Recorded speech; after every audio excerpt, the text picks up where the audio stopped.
Hello readers, how are you all. Hope आप सभी safe होंगे। Welcome to our YouTube channel readers and leaders. Previous video में हमने third chapter 7 cure for a lean purse के बारे में बात की थी।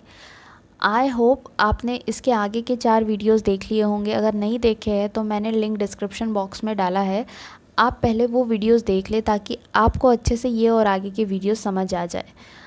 आज के वीडियो में हम fourth chapter meet the goddess of good luck के बारे में बात करेंगे। So let's begin.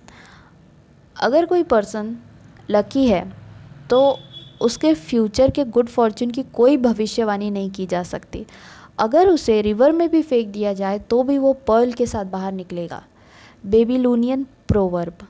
हर कोई इंसान लकी बनना चाहता है। 4000 साल पहले भी बेबीलोन के सभी पर्सन के अंदर ये बहुत भयंकर डिज़ायर था कि वो लकी बन जाए। क्या कोई तरीका है जिसे हम गुड लक को अट्रैक्ट कर सके? ये थिंकिंग एंशिएंट बेबीलोन के सिटीजन्स में थी। इसी रीज़न के वजह से पता चलता है कि वो अपने टाइम के रिचेस्ट एंड पावरफुल सिटी थी। उनके टाइम पर कोई स्कूल या कॉलेजेस नहीं थे, बस एक लर्निंग सेंटर था जिसमें काफ़ी प्रैक्टिकल चीज़ें सिखाई जाती थी। बेबीलोन में सबसे बड़ी बिल्डिंग में किंग का palace, hanging garden and God के टेम्पल्स इम्पॉर्टेंट थे। ये बिल्डिंग लर्निंग टेम्पल थी जहाँ टीचर्स अपना नॉलेज शेयर करते थे। यहाँ पर पॉपुलर टॉपिक्स पर बात होती थी और इसी बिल्डिंग में सभी लोग बराबर थे। यहाँ पर कोई पुअर पर्सन भी प्रिंस को अपने नॉलेज या एक्सपीरियंस से हरा सकता था। यहाँ पर अरकत भी रोज़ आता था जो कि रिचेस्ट पर्सन था। अरकत का खुद का हॉल था। वहाँ पर काफ़ी लोग ग्रुप में खड़े थे। अरकत ने पूछा, आज हम किस टॉपिक पर बात करेंगे? तो एक पर्सन बोला कि मैं चाहता हूँ कि हम लक पर बात करें और हम इसे कैसे अट्रैक्ट कर सकते हैं। आज मुझे गोल्ड के कॉइन से भरा पर्स मिला और मुझे काफ़ी अच्छा फील हो रहा है। मैं चाहता हूँ कि मैं हमेशा ऐसा ही लकी रहूँ। अरकत ने कहा, बहुत लोग के लिए लक कुछ अनएक्सपेक्टेड चीज़ होती है। अरकत ने पूछा, यहाँ कितने लोगों के साथ ऐसा हुआ है कि बिना कुछ किए कुछ खजाना या कुछ महंगे जेम्स या ज्वेलरी मिली हो? किसी ने भी कुछ रिप्लाई नहीं किया, सब शांत हो गए। अरकत कहता है, फिर ऐसा गुड लक तो काफ़ी रेयर है, तो हम कैसे स्टार्ट करें? वह बेटे एक पर्सन ने कहा, अगर हम ये सोचते हैं कि हमें गुड लक मिले तो क्या हमारी थिंकिंग गेमिंग टेबल की तरफ नहीं जाती जो जीतने के लिए गॉडेस की कृपा चाहती हो? फिर दूसरा पर्सन बोला, रुक क्यों गए, पूरी बात कंप्लीट करो। क्या तुम्हारी हेल्प की गुड लक की गॉडेस ने? क्या तुम जीते? तो फर्स्ट पर्सन कहता है, मुझे ये बताने में बिल्कुल शर्म नहीं है कि मैं नहीं जीता, लेकिन कभी आपके साथ नहीं हुआ कि गॉडेस आपके साथ थी और क्यूब को आपके अकॉर्डिंग बदल रही थी? तो एक पर्सन बोला, अगर गॉडेस गेमिंग टेबल पर जा सकती है तो हॉर्स रेस में भी जा सकती है ना? अरकत, आप हमें सच सच बताएं, क्या कल की रेस में गॉडेस ने आपके कान में आकर ये कहा था कि बेट ग्रे हॉर्स पर लगाए? क्योंकि हम सभी जानते हैं कि हमारे यहाँ के ब्लैक हॉर्स के पूरे असरिया में कोई नहीं हरा सकता। और बाद में ब्लैक हॉर्स लड़खड़ा गया था और ग्रे हॉर्स जीत गया, हालांकि वो डिज़र्व नहीं करता था। अरकत ने हंसकर कहा, मैं गुड लक की गॉडेस को गेमिंग हाउस और हॉर्स रेस में नहीं देखता जहाँ लोग अर्निंग से ज़्यादा लॉस कर देते हैं। मैं मानता हूँ कि वो लव और डिग्निटी की गॉडेस है। वो हमेशा नीडी पीपल की हेल्प करती है और जो भी डिज़र्विंग है उन्हें रिवॉर्ड्स देती है। और ऐसा भी नहीं है कि हर बार डिज़र्विंग इंसान को रिवॉर्ड मिलेगा। अगर वो हार्ड वर्क कर रहा है तो हो सकता है उसका डिसीज़न गलत हो गया हो, उस केस में रिवॉर्ड नहीं मिलेगा। गेमिंग हाउस में हमेशा ओनर ही प्रॉफिटेबल रहता है, बहुत कम चांसेस रहते हैं कि आप जीते। एक पर्सन कहता है कि लेकिन कोई कोई काफ़ी ज़्यादा पैसा जीत कर जाते हैं। तो अरकत बोला, हाँ, लेकिन मैं बेबीलोन के बहुत सारे रिच और सक्सेसफुल पर्सन को जानता हूँ, उनमें से किसी ने भी गेमिंग हाउस से स्टार्ट नहीं किया। आप में से कोई जानता है जो गेमिंग हाउस से काफ़ी रिच और सक्सेसफुल बना हो? किसी ने कुछ रिप्लाई नहीं किया। फिर अरकत ने कहा, इसका मतलब ये है कि गुड लक मिला हुआ पर्स या गेमिंग हाउस या हॉर्स रेस में नहीं मिलता। अब हम हमारे बिजनेस पर फोकस करते हैं। क्या हम हमारे प्रॉफिटेबल डील को गुड लक मानने के बजाय हमारे हार्डवर्क का आउटकम नहीं समझते हैं? मैं मानता हूँ कि ऐसा करके हम गॉडेस को रिवॉर्ड्स को इग्नोर कर देते हैं और उसके लिए ग्रैटिट्यूड भी शो नहीं करते। एक पर्सन बोला कि अरकत, अगर हम हमारी सक्सेस का क्रेडिट हार्डवर्क को देते हैं तो फिर उन चीज़ों का क्या जो अपॉर्चुनिटीज़ हमारे हाथ में रहने के बावजूद लास्ट मिनट पर हमारे पास से निकल जाती है, लेकिन अगर वो हमें मिल जाती तो उसे हम गुड लक का बहुत रेयर एग्जाम्पल मान सकते थे। फिर अरकत ने सबसे पूछा, कितने लोगों ने ऐसी सिचुएशन फेस की है? तो बहुत सारों ने हाथ उठाया। फिर अरकत ने कहा, आप ही ने ये टॉपिक स्टार्ट किया है तो आप ही अपना एक्सपीरियंस शेयर करें। तो वो पर्सन कहता है, ये बहुत पुरानी बात है, जब मैं यंग न्यूली मैरिड था तब मेरे पापा के फ्रेंड ने एक बिज़नेस अपॉर्चुनिटी बताई। एक लैंड का पीस था, बेबीलोन की वॉल से थोड़ा ही दूर था, लेकिन वहाँ पानी वगैरह नहीं जाता था। लेकिन उनके बेटे ने सॉल्यूशन निकाल रखा था कि वो पानी को वहाँ तक पहुँचाकर प्लॉट कट कर देंगे और सिटीजन्स को वेजिटेबल्स ग्रो करने के लिए बेच देंगे। लेकिन उनके पास भी पैसा नहीं था, तो उन्होंने सोचा कि मैं 12 लोगों को पार्टनर बनाता हूँ, जो जब तक प्लॉट नहीं कट जाते तब तक हर मंथ वो 12 पार्टनर्स पैसे देते रहेंगे और बाद में प्रॉफिट शेयर कर लेंगे।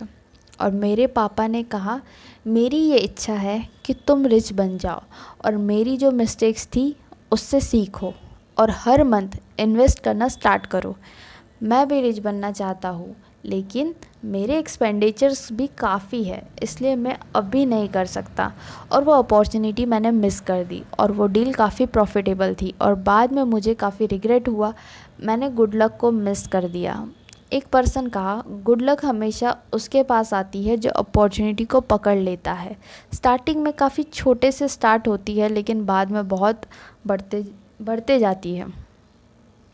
एक दूसरा पर्सन बोला, मैं सीरिया का हूँ, मुझे यहाँ की लैंग्वेज नहीं आती, लेकिन मैं इस ट्रेडर को नाम देना चाहता हूँ जो अपॉर्चुनिटी आने पर टालते रहते हैं। यह कहकर मेरे पास काफ़ी टाइम है, मैं धीरे धीरे स्टार्ट करूँगा, तब तक अपॉर्चुनिटी वेट नहीं करती, चली जाती है। फिर अरकत ने कहा, क्या कोई और मिस्ड अपॉर्चुनिटी के बारे में बताएगा अपना एक्सपीरियंस? एक पर्सन बोला, मैं एनिमल्स को बाय करता हूँ, मोस्टली कैमल्स एंड हॉर्स। एक बार मेरे पास अपॉर्चुनिटी आई और तब आई जब मैं उससे बिल्कुल भी एक्सपेक्ट नहीं कर रहा था। मैं कैमल्स लेने बाहर गया था, 10 डेज़ की जर्नी के बाद भी कैमल्स नहीं मिले। मैं सिटी में वापस आ रहा था, तब काफ़ी लेट हो गया था, तो सिटी के डोर्स भी लॉक हो गए थे। तो मेरे स्लेव्स ने टेंट लगवाया और हमारे पास काफ़ी कम फूड और वाटर बचा था। तभी एक बूढ़ा इंसान मेरे पास आया, वो भी बाहर ही रह गया था लॉक लगने की वजह से, और उसने कहा, आप एनिमल्स के बायर लग रहे हो और मैं आपको शिप्स बेचना चाहूँगा जो मैंने अभी अभी लाए हैं। मेरी वाइफ बहुत बीमार है, उसको फ़ीवर भी है, आप मेरी शिप्स ख़रीद लो ताकि मैं और मेरे स्लेव्स कैमल पर तुरंत घर पहुंच जाए। तो मैं रेडी हो गया, लेकिन अंधेरे के कारण मैं बिल्कुल भी शिप्स को गिन नहीं पा रहा था। तो मैंने कहा, मैं आपको पूरा पैसा सुबह ही दूंगा जब मैं शिप्स गिन लूँगा। वो बूढ़े इंसान ने कहा, आप मुझे 2/3 पैसा दे दे अभी और 1/3 हिस्सा कल सुबह दे देना। मैं अपना सबसे इंटेलिजेंट स्लेव आपके पास छोड़ जाऊंगा, बचा हुआ पैसा उसे दे देना। पर मैं अपनी ज़िद पर अड़ा रहा। सुबह होते ही डोर ओपन हुआ और उस बूढ़े इंसान को उससे 3 गुना ज़्यादा रेट पर ख़रीदने वाले बायर्स मिल गए और मैंने अपॉर्चुनिटी मिस कर दी। अरकत ने पूछा, इससे हमने क्या सीखा? तो एक पर्सन बोला, अगर हमें ऐसा लगता है कि डील अच्छी है तो हमें तुरंत पे कर देना चाहिए, ज़रा भी देर नहीं करनी चाहिए। हमेशा ऐसा होता है, जो डिसीज़न सही होता है उसे हम टालते हैं या हिचकिचाते हैं और जो गलत रहता है उस पर तुरंत डिसीज़न ले लेते हैं। सीरिया वाले पर्सन ने कहा, ये सारे एक्सपीरियंस एक जैसे हैं। हमेशा ये गुड लक अपॉर्चुनिटी टालने वाले इंसान के पास आती है और वो इसी वजह से इन्हें खो देता है। वो कभी नहीं कहता है कि ये सही टाइम है, मुझे इसे अभी कर लेना चाहिए। वो एनिमल बायर्स को कहता है, आपने सही कहा, गुड लक और अपॉर्चुनिटी हर किसी की लाइफ में आती है, तो वो कभी भी उसे ऑन द स्पॉट एक्सेप्ट नहीं करता, वो प्रोकास्टिनेट करता रहता है, भले ही हम सबको रिच बनना हो।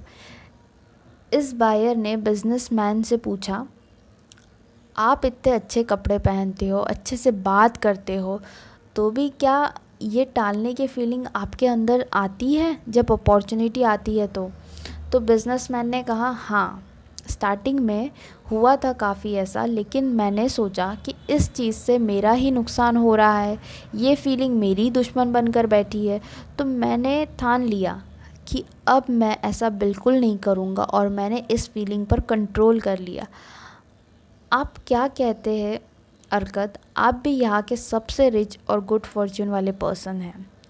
आप बिल्कुल सही कहते हैं। मैंने अपनी लाइफ में काफ़ी डिफरेंट जनरेशन को नॉलेज दिया है।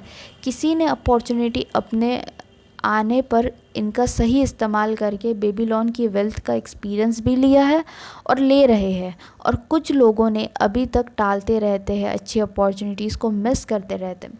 अरकत ने सबसे पहले वाले पर्सन से कहा, आपने ही इस टॉपिक पर बात करने के लिए कहा था, आपको क्या लगता है? तो वो पर्सन कहता है, अब मैं गुड लक को अलग नज़रिए से देख रहा हूँ। अब मुझे नहीं लगता कि खुशकिस्मत गुड फॉर्चून बिना काम किए या बिना हार्डवर्क किए मिलेगी, बल्कि इसको अपने तरफ अट्रैक्ट करने के लिए हमें अपॉर्चुनिटीज़ आने पर उन पर एक्शन लेना चाहिए और उन्हें अच्छे से यूटिलाइज़ करना चाहिए। अरकत कहता है, आपने अच्छे से समझ लिया है कि गुड लक अपॉर्चुनिटी के पीछे आता है।